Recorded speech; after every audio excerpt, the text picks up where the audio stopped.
The Zephyr is one of our most iconic boots at Russell. It's also one of the hardest to fit. When choosing a size, it's important to consider the constraints that the Russell Moccasin Zephyr has compared to our lace-up and other models. The Zephyr does not have any laces up the front, and so it's really important to consider your instep and the volume of your foot when choosing the right size.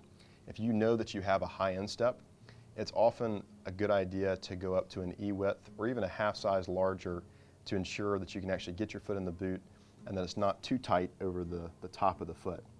For those with flat feet or normal arches, you can normally order your same size that it recommends on the tool that you've already determined.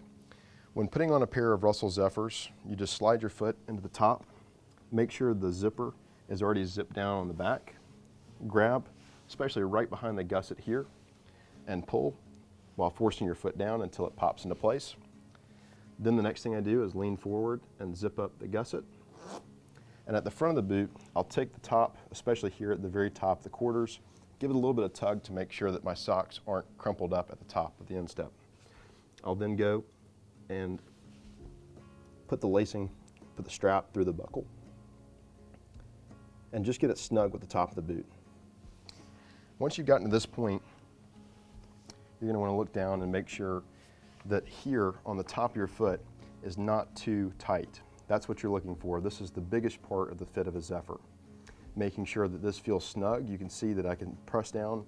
My foot is directly up underneath this, but I don't feel it pinching or that as my foot swells throughout the day that it's going to be too tight or pinching. The second thing to look for is making sure that the front of your foot can move freely and that your toe is on the inside of the hand seam by about 1/4 to 1/2 inch. If you look here, the end of my toe is just about 1/4 inch from the end of the inside of the hand seam, which is pretty well perfect for this type of boot. Pull your pants down around the back side of your Zephyr, stand up, and what you want to do is make sure that as you stand up and put pressure on the balls of your feet, that it doesn't become overly tight in that instep and arch area. It's even a good idea to give it a little bit of a flex at the back of the boot and see how it feels as you flex the boot as if you were walking. One of the things to keep in mind with the Zephyr is in the first couple of days of wear, you will have a little bit of a heel slip due to the fact that the midsole has to break in and begin to follow the heel up. Until that time, you may have 1/4 to 1/8 of an inch of slip on the back of the heel, but it shouldn't affect the overall fit. If it feels like it's more than that, it's probably the fact that you have too large of a size in the Zephyr that you've ordered.